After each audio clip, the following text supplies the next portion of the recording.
사랑하는 성도님들과 함께 나눌 말씀은 다니엘서 9장 1절에서 3절까지의 말씀입니다. 메대 족속 아하수에로의 아들 다리오가 갈대아 나라 왕으로 세움을 받던 첫해 곧 그 통치 원년에 나 다니엘이 책을 통해 여호와께서 말씀으로 선지자 예레미야에게 알려주신 그 연수를 깨달았나니 곧 예루살렘의 황폐함이 70년 만에 그치리라 하신 것이니라. 내가 금식하여 베옷을 입고 죄를 덮어쓰고 주 하나님께 기도하며 간구하기를 결심하고. 오늘 본문의 말씀을 통해서 우리가 생각해 봐야 할 주제는 하나님의 응답을 받는 기도는 어떤 기도인가 입니다. 오늘 본문이 기록된 9장에서는 다니엘이 하나님으로부터 받는 세 번째 예언인 70일의 예언을 받는 내용이 나옵니다. 이 70일의 예언을 받는 배경으로 오늘 본문은 다니엘의 기도를 기록하고 있습니다. 다니엘의 기도를 통해서 우리는 하나님의 응답을 받는 기도는 어떤 기도인지 중요한 교훈을 얻을 수가 있습니다. 하나님의 응답을 받는 기도는 약속을 붙잡고 드리는 기도입니다. 다니엘은 조국을 위하여 기도하는데 도저히 이루어질 것 같이 보이지 않는 기도였습니다. 다니엘이 얼마나 불가능해 보이는 것을 위해 기도하고 있는지 생각해 보십시오. 현재 다니엘이 기도하고 있는 이 시점을 보십시오. 1절과 2절의 말씀에 보면 메대 족속 아하수에로의 아들 다리오가 갈대아 나라 왕으로 세움을 받던 첫해 곧 그 통치 원년에 메대 족속 아하수에로의 아들 다리오가 갈대아 나라 왕으로 세움을 입었습니다. 바벨론이 메대 바사 연합군에 패망한 이후에 메대의 왕인 다리오가 황제 위에 올랐습니다. 본래 메대 바사 연합군을 이끄는 사령관은 바사왕 고레스였습니다. 고레스가 이끈 메대 바사 연합군이 바벨론을 함락시킨 것이기에 고레스가 이후 메대 바사 과도 제국의 실권자였습니다. 그러나 다리오는 고레스의 삼촌이자 장인이었습니다. 그래서 고레스는 다리오를 존중하는 차원에서 과도 제국의 황제로 적극 지지한 것입니다. 현재 이 시기는 다니엘이 포로로 잡혀온 지 약 67년쯤 경과되는 때였습니다. 다니엘이 포로로 잡혀온 지 약 67년이 지났고 이스라엘의 회복을 3년 남겨놓은 때였습니다. 지금까지 조국의 회복에 대한 생각은 이스라엘 백성들이나 다니엘에게 있어서 절망적이었습니다. 이스라엘 민족의 현재 상태를 생각해 보면 이러한 절망도 오히려 당연한 것이었습니다. 생각해 보십시오. 이스라엘은 거할 성도 없는 민족이었습니다. 이미 예루살렘 성은 무너져서 폐허가 되었고 성전도 무너져서 완전히 폐허가 되었습니다. 그 성문은 불에 타서 잿더미가 되지 않았습니까? 이스라엘은 거할 영토도 없는 민족이 되었습니다. 그 땅은 이미 황폐하고 황무지가 되었습니다. 이스라엘 땅은 이스라엘 백성들이 거하는 곳이 아니라 다른 이방 민족들이 이주하여 와서 거하는 땅이 되었고 이방인 관리들이 통치하는 곳이 되었습니다. 이스라엘은 백성도 없는 민족이 되었습니다. 이스라엘 백성들은 모두 포로로 잡혀가서 타국에서 뿔뿔이 흩어지게 되었습니다. 고국 땅에 남은 백성은 아무 힘도 없는 소수에 불과했습니다. 거할 성도 없고 영토도 없고 백성도 없었습니다. 이러한 이스라엘 민족이 다시 회복되어 예전의 영광을 되찾을 것이라는 것은 한마디로 불가능한 것이었습니다. 도저히 이루어질 수 없는 것에 대한 막연한 소망만 있을 뿐입니다. 이스라엘의 회복이라는 거대한 소망이 이루어지기 위해서는 유대인들이 다시 모여야 했고 현재 이스라엘 땅에 거주하는 이방 민족을 쫓아내야 했고 황무지가 된 땅에 성을 다시 쌓아야만 했습니다. 그러나 이 모든 일은 말처럼 쉬운 일이 아닙니다. 여기에는 수많은 장애물이 있었습니다. 어느 민족이 이스라엘이 다시 회복되는 것을 바라겠습니까? 아마 이러한 기미만 보이더라도 주변의 민족들은 방해할 것입니다. 또한 이스라엘 민족들이 과연 다시 고국을 일으킬 의지를 가지고 있었겠습니까? 이스라엘 백성들의 이 의지도 문제였습니다. 지난 70년 동안 그들은 이미 이방 땅에서 정착하였고 가정과 기업을 이미 이루었고 나름대로 적응하면서 살고 있었기 때문에 쉽게 고국으로 돌아가서 처음부터 다시 시작하려고 하지 않을 것입니다. 가장 큰 문제는 이스라엘의 대부분의 포로들이 잡혀가서 거하는 메대와 바사의 왕이 이것을 허락하고 적극적으로 지원하겠는가입니다.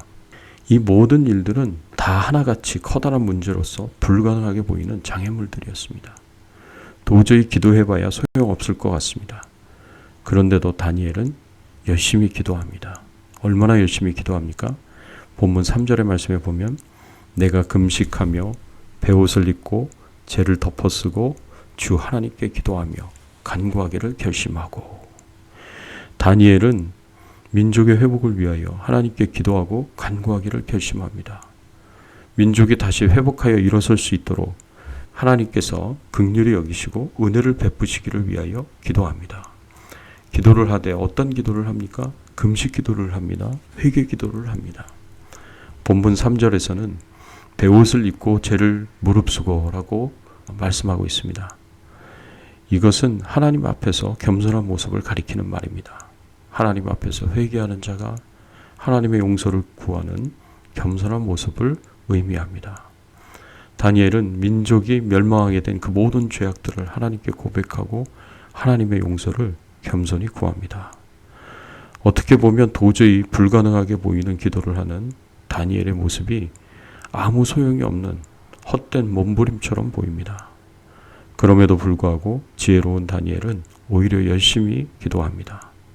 다니엘이 이 불가능하게 보이는 문제 앞에서 어떻게 열심히 기도할 수 있었을까요? 이렇게 기도할 수 있는 이유가 무엇이었을까요?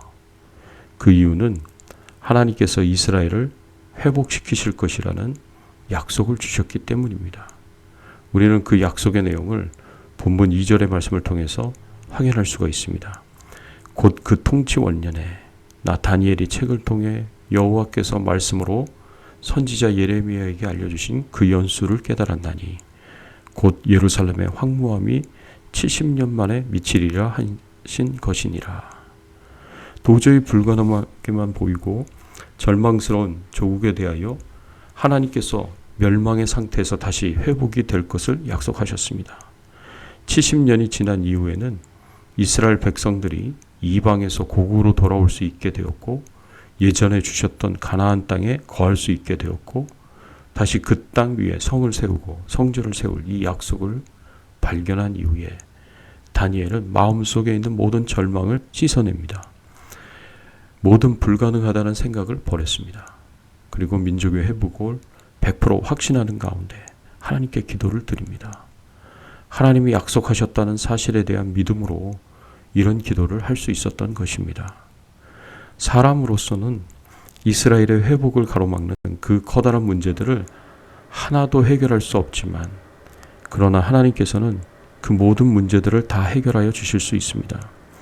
아무리 불가능하고 아무리 희망이 없고 이미 죽은 것이 되었을지라도 하나님께서는 능히 살아나게 하실 수 있는 능력을 가지고 있기 때문입니다.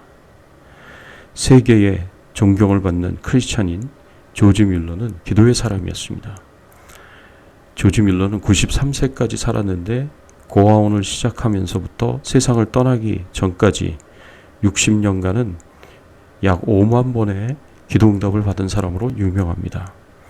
고아의 아버지로 알려진 그가 고아원을 운영하면서 어려울 때마다 하나님께 기도했는데 기도의 응답으로 받은 수많은 금액이 있었습니다.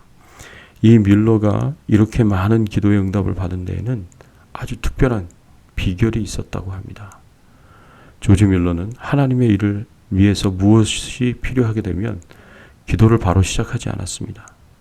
그가 자기가 올릴 기도의 내용이 성경에 어디에 약속이 되어 있는지 꼭 찾은 다음에 기도를 했다고 합니다. 그래서 어떤 때는 기도를 하기 전에 며칠 동안 성경을 찾을 때도 있었다고 합니다. 사랑하는 성도 여러분, 우리의 삶에 있어서 안 된다, 불가능하다고 생각하지 마십시오. 우리 가정에 대해서, 우리의 영육간의 삶에 대해서 안 된다, 불가능하다고 생각하지 마십시오. 우리는 안 되지만 하나님은 할 수 있고 우리는 이룰 수 없지만 하나님께서는 이룰 수 있습니다. 하나님께서는 이미 죽어서 마른 뼈만 남았다고 할지라도 그 위에 피와 살을 입히시고 생명을 불어넣어 다시 살아나게 하시는 분이시기 때문입니다. 정말 중요한 것은 이런 하나님의 능력의 역사를 어떻게 내 것으로 삼는가입니다. 오직 다니엘과 같이 희망을 가지고 믿음을 가지고 결심하여 기도하고 간구해야 할 것입니다. 우리의 기도를 통해서 민족이 살아나고 우리의 기도를 통해서 가정이 살아나고 우리의 기도를 통해서 모든 불가능한 것들이 이루어질 수 있습니다. 하나님의 능력을 의지하시고 믿음으로 오늘도 기도에 힘쓰시기를 예수님의 이름으로 축원합니다. 함께 기도하겠습니다. 하나님 감사합니다. 오늘 말씀을 통해서 하나님의 응답을 받는 기도는 약속을 붙잡고 드리는 기도다라는 것을 알게 하여 주시고 깨닫게 하여 주시니 감사를 드립니다. 성경에서 말씀해 주신 하나님의 수많은 약속들을 우리가 기억하고 붙잡고 믿음으로 나아가 기도하게 하여 주시옵소서. 그리고 그 기도의 응답을 받고 하나님께 영광과 찬송과 경배를 드릴 수 있는 저희들의 신앙의 삶이 되게 하여 주시옵소서. 오늘 하루도 주님과 동행하며 하나님께 영광을 돌리는 귀한 하루가 되기를 소원하고 하나님께서 우리를 축복해 주시기를 간절히 소원하며 예수 그리스도 이름으로 기도드리옵나이다. 아멘.